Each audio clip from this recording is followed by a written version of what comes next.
Saviez-vous qu'il faut 17 muscles pour sourire et 49 muscles pour froncer les sourcils?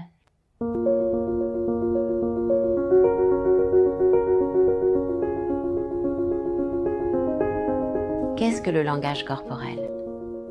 Vous savez comment nous avons dit que les images parlent plus fort que 1000 mots? Notre langage corporel en dit long. Vous entrez quelque part, votre langage corporel vous précède et les gens auront immédiatement une impression de vous. Maintenant, si vous êtes assis les bras croisés quelque part, selon l'expression que vous avez sur le visage, la plupart des gens vous considéreront comme un peu fermé, un peu coupé et distant. Et ce n'est même pas dans votre esprit, donc vous ne réalisez même pas l'impression que vous donnez. Maintenant, si vous êtes assis quelque part et que vos bras sont ouverts, et que quelqu'un dit quelque chose qui vous sensibilise et vous rend un peu mal à l'aise, vous croiserez immédiatement les bras. Pourquoi? Parce que c'est une notion de protection. Nous pensons que nous nous sentons protégés si nous nous fermons. Cela vaut-il la peine de nous fermer? En réalité, non. Parce que ce que vous voulez faire, c'est être ouvert et prêt à communiquer et prêt à embrasser les idées et pensées d'une autre personne. Si un enseignant se tient les bras croisés, il semble sévère et strict aux enfants devant lui. Quel type de langage corporel avez-vous? Vous êtes-vous déjà tenu devant le miroir et vous êtes-vous observé? Avez-vous déjà regardé comment vous entrez dans une pièce? Si vous entrez dans une pièce en souriant avec vos yeux et ouverts, et peut-être même en marchant avec les mains derrière le dos, cela montre une disposition facile et une volonté de s'engager. Et c'est un aspect si important de notre bien-être. Car nous nous demandons parfois comment les gens réagissent à nous. Nous ne regardons pas comment nous les abordons réellement.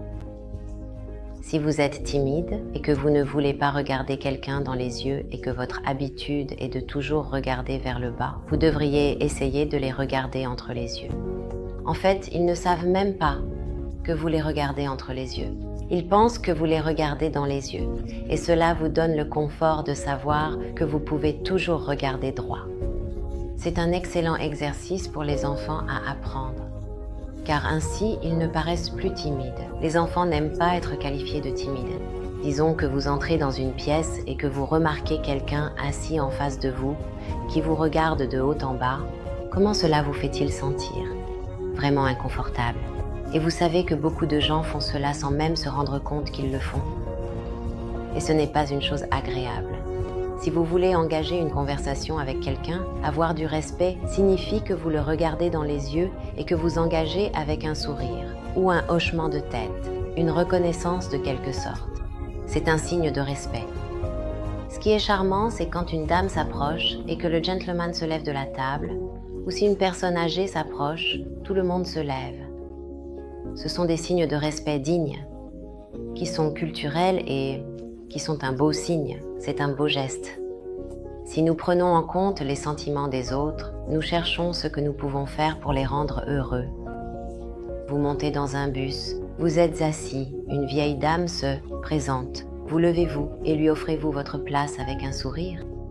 Ce sont des bénédictions supplémentaires qui viennent d'autres personnes, des étrangers. Vous savez, de petits gestes envers des étrangers vont loin. Et cela vous rend heureux. Si vous faites quelque chose de gentil pour un étranger, cela vous fait sourire. Les enfants dans l'une de nos classes, ils distribuent des roses à des étrangers absolus. Cela les aide à surmonter toutes les barrières de timidité qu'ils ont. Et pour la personne qui reçoit la rose, c'est un si beau sourire qu'elle voit qu'elle se sent tellement gratifiée.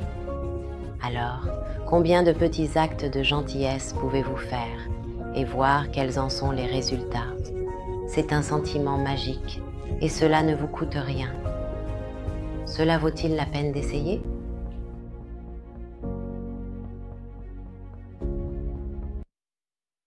Être généreux avec les autres, même avec un sens de l'humour, briser la glace, laisser les gens se sentir à l'aise en votre présence, se moquer de soi-même, ne pas se donner trop d'importance, toutes ces choses fonctionnent merveilleusement bien pour rendre les autres à l'aise et leur faire ressentir la paix et le bonheur.